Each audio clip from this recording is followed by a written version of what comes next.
NEET का paper जब final आएगा तो आपको ये डिसाइड करना पड़ेगा कि हमें फिजिक्स के कितने सवाल करने हैं, और ये इस बात पे डिपेंड करेगा कि पेपर का लेवल कैसा है। पेपर अगर 22, 23, 24 जैसा हुआ तो फिजिक्स के क्वेश्चंस आपको 42, 43 करने पड़ेंगे। अगर आपको टॉप 100 में आना है तो टॉप 100 में आना है तो फिजिक्स के क्वेश्चन आपको 43, 43, 44 करने पड़ेंगे। टॉप 100 में की बात कर रहा हूँ मैं, अगर पेपर ईजी आ गया तो। और पेपर अगर टफ आ गया, लास्ट ईयर जैसा आ गया, तो लास्ट ईयर जैसा पेपर आ गया तो आपको पहले वो 40 क्वेश्चन पे फोकस करना है जो हमें करने हैं, सेकेंड राउंड में वो 5 क्वेश्चन करना है।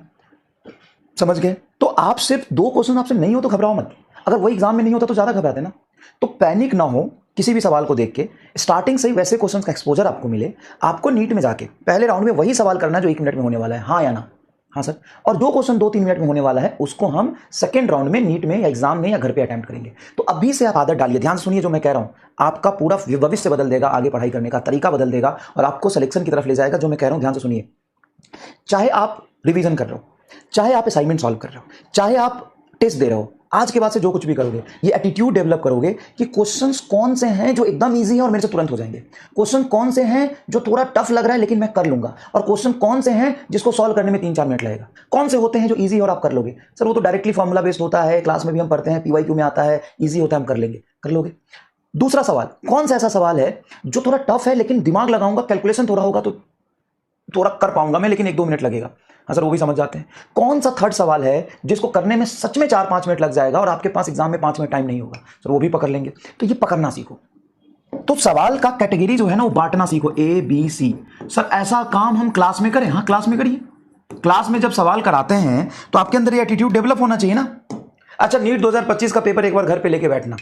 आज मैं सबको होमवर्क दे रहा हूं, नीट 2025 और 2016 का पेपर घर पे लेके बैठना। आप सब ड्रॉपर हो, थोड़ी बहुत आपको ज्ञान है, सिलेबस जानते हो, कंसेप्ट जानते हो, नीट 2025 और नीट 2016 का पेपर घर पे लेके बैठना आज ही, और उसमें सवाल को 3 पार्ट में बांटना और मुझे बताना कि 2025 में टाइप ए के सवाल कितने थे, टाइप बी के कितने थे, टाइप सी के कितने थे, और फिर उसके अकॉर्डिंग आप सोचना कि इस साल कट ऑफ कितना गया है और पिछले साल कट ऑफ कितना गया था। तो ये 3 पार्ट में बांटना सीखो।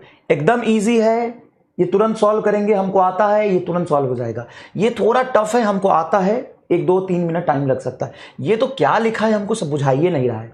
यही काम आपको क्लास में करना है, यही काम आपको डीपीपी में करना है। अच्छा, ऐसा भी हो सकता है डीपीपी में बीसी हो ही नहीं, सिर्फ ए हो, तो कोई दिक्कत नहीं। जरूरी तो नहीं कि जबरदस्ती तुम ढूंढोगे ये तीनों। अगर डीपीपी में ए भी है तो खुश हो जाओ, ठीक है सर ए भी है, मेरा काम हो जाएगा।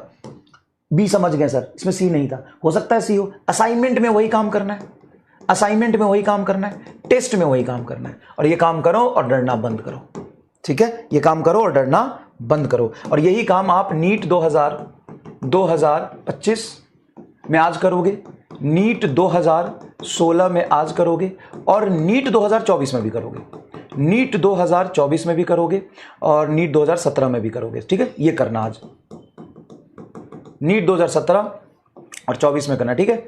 और ये 25 और 26 में करना। इसमें ABC टाइप के सवाल ढूंढना, इसमें ढूंढना, फिर इसके अकॉर्डिंग समझना, ठीक है? ठीक है भाई।